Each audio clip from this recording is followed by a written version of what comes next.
What's up, Wargamers, and welcome to my first game of Cursebreaker. I'm going to keep the board a little bit simple for this one so as to not overload myself too much with things that I got to keep up with on my first playthrough. So we've got our two cursed objects, these mud pits out here in the mud flats. We got a treasure in the middle. We've got some through blocking terrain, which means it blocks line of sight through it, and then we've got some area blocking terrain in the form of this big skull, rock, altar, platform thing. I've chosen my two books of lore, which are going to be the Book of Heaven and the Book of Justice. I'm kind of got a pally vibe going. I've got my books for our shadowy nemesis.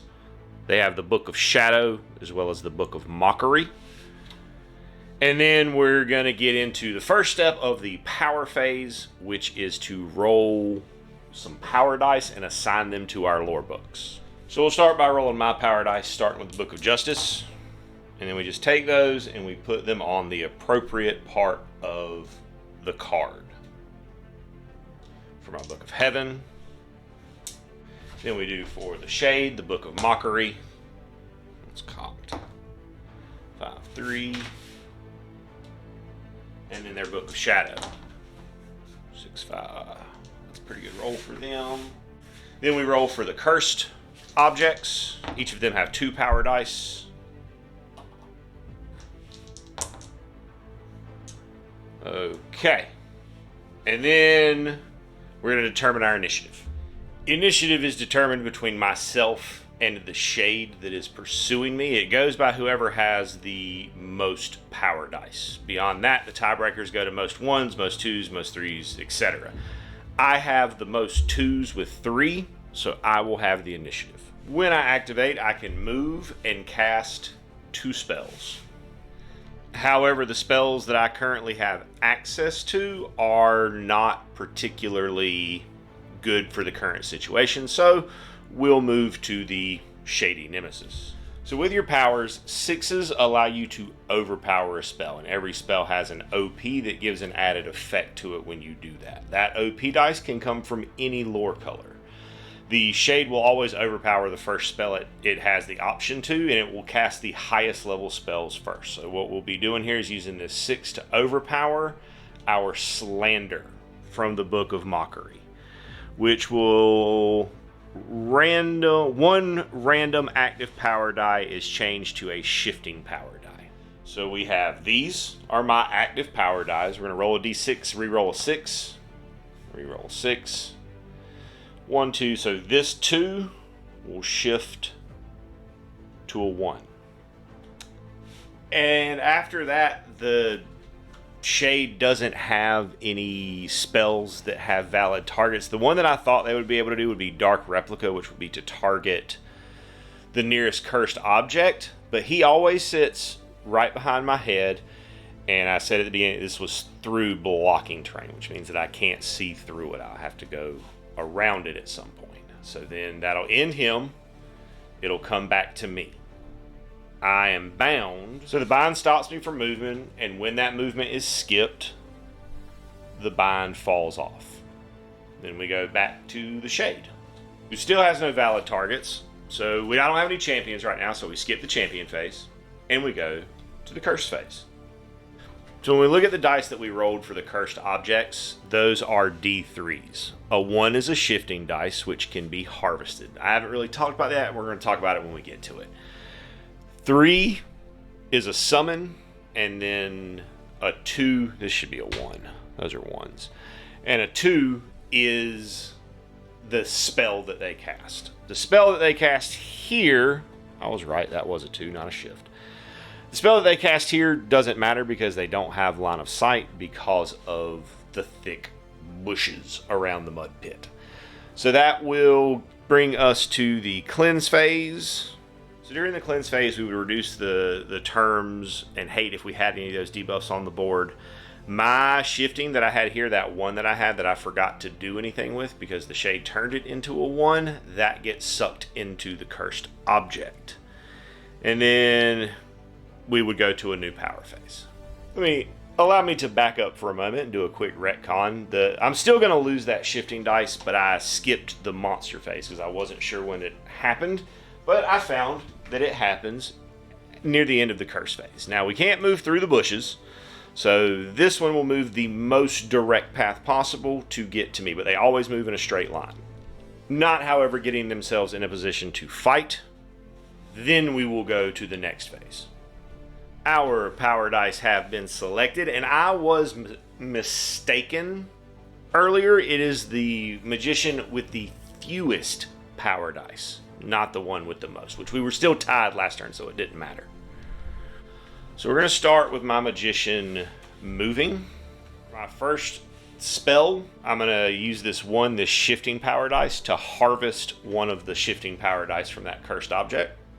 And for my second spell, I'm going to use my 3 in the Book of Justice, which is the Blinding Ray. It's going to do AoE 2 and Daze 1. So that dazes him out. Then we're going to go to the Shade. Shade's first spell will be to slander me again. So one of my 2 remaining dice will become a shifting. This one will become a shifting.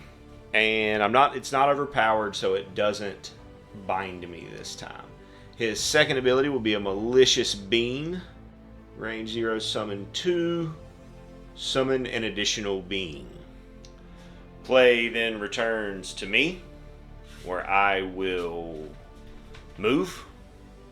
I will use the shifting power dice that the Shade just made to harvest the other one off of that cursed object. My final spell will be Inspiring Light. So I will give myself +1 endurance. We then go to the Shade, who will summon the second Malicious Being, and then cast Shadow Razor. I take 1 damage. Right now my endurance is 11 because of that last spell I cast, so now I'm down to 10. And then we go to the Curse phase. We will get our final Gilbin, and then the rest of the dice on the cursed objects are just kind of for naught, because you can only have 3 of those. And we then go to creature movements. Okay, I'm quickly being surrounded here. Then into the fight phase, where magicians are fight 0, so they don't do anything. This is dazed, so it's not going to hit me right now. However, both of the malicious beings will hit me. They are fight 2. That'll be 4 damage, taking me down to 6. So I think I'm doing this right. The Shade had a shifting power dice that it couldn't use. And so I think that would get sucked into the cursed object. Then I'm going to assign my new power dice to the Book of Heaven. And we're going to start a new power phase. Turn 3. As we come into turn 3, the Shade has fewer power dice than me, so it will activate first. It doesn't have any 1, so it can't shift anything. So it'll go to its most high-powered spell, which is Slander. It will convert one of mine into... It'll swap that 4 right there into a 2. Or into a 1. I'm not on D3s. It will then use Rapid Advance from the Book of Shadow to give this malicious being +3 speed and +1 fight. Okay, so gonna start by moving, because I want to break line of sight to the cursed objects, because they're going to be flinging a bunch of darts at me. To right there. I'm then going to use a shifting power dice to cast Arcane Bolt and kill the pumped up dude.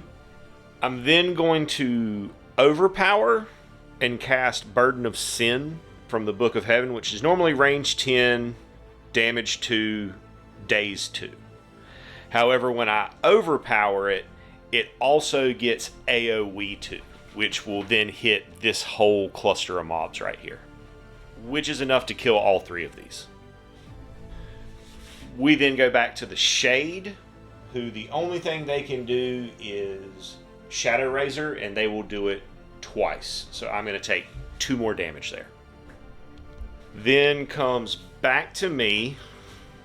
So I'm not going to be able to get to a position where I can hit that other Gilban.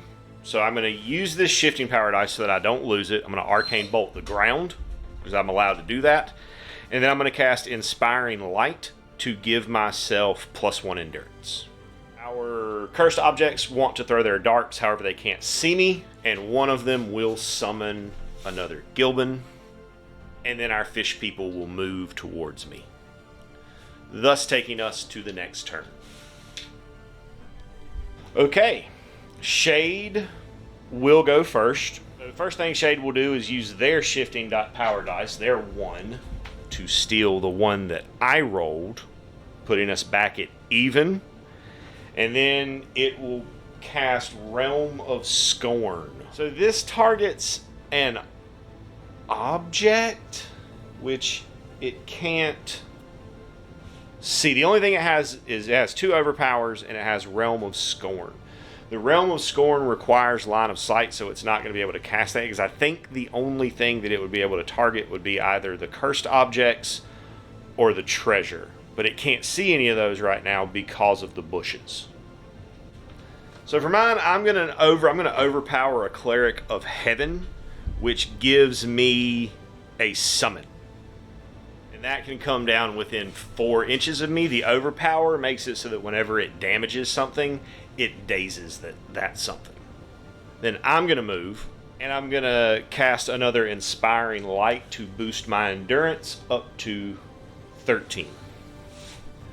Shade will then go and play that overpowered Realm of Scorn on the treasure token. So for turn 2, there's a 3-inch bubble of both dangerous and rough terrain around that treasure. Comes back to me. I don't really have anything worth doing, so we'll go to the curse phase. So I will take 1 damage from the darts at this cursed object. The other one is out of range of my cleric, so nothing there. Then we go to our creatures. Bad guy had the initiative, so he would move first, but basically these guys are just going to all have a coming together. And then we'll go to fight. Again, he had the initiative, so they will swing first.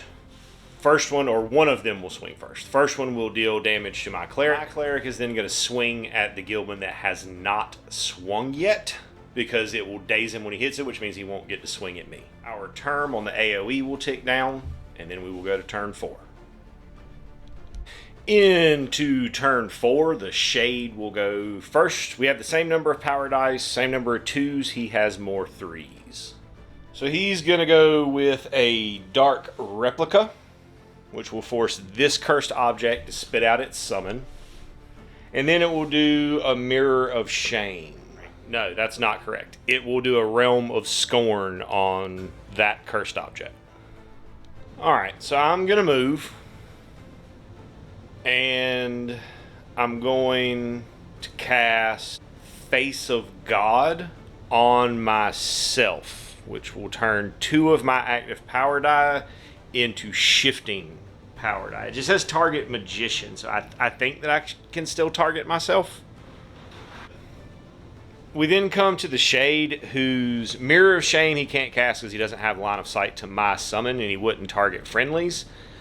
The Dark Replica he can't do because there's already the max number, so he will Shadow Razor me for 1 damage. I'm then going to move my 5, and I'm going to harvest both of those shifting power dice off of that cursed object. Object then becomes a treasure. Shade had the initiative. Or wait, sorry. We got to move this monster first. When we go to fights, Shades will fight first, so he'll swing at my cleric again. My cleric will then once again swing at the same one as last time to prevent him from swinging. He will also kill that one off. Bring us to turn 5. Shade has the initiative, and he does have a shifting, as do I, so he will steal one of my dice, and then he will slander me to turn a random one into a 1. Bringing it to me. Alright. So to me, I'm going to Arcane Bolt the Gilbin that's closer to me.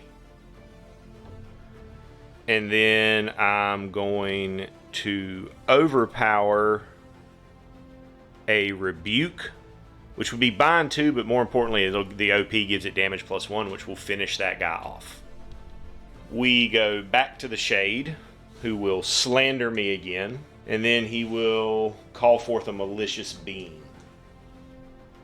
Back to me, I will Arcane Bolt the Malicious Beam, which has Endurance 1. We'll then throw an Arcane Bolt at the remaining Gilbin, and I will then move to pick up the treasure, which is Herbal Salve. I may use it when equipped with it. I can use it once per game and gain 2 endurance. Go to the curse phase. Because I killed off a bunch of Gilbins, this pit over here will spawn 2 of them, both of which will come at me. Our Gilbin over here will take a swing at my Cleric for 1 damage. Cleric will swing back for 1 damage and end it because of the Arcane Bolt I sent earlier. Nothing really to manage during the cleanse phase, so we will go to the next turn. All right. To me. Because we both have 6 power dice, but I have 2 1s, so I have the initiative. All right. So I'm going to move. I'm going to hit him with the Face of God, which is 4 damage. And then I'm going to use... I'm not sure if it takes an action like one of your spell casts to use the treasure, to use like the Herbal Salve that I got. But I think that's how I'm going to play it for now until I know better. So I'm going to take that Herbal Salve to put myself up to 15 endurance, which will gain me an achievement for now.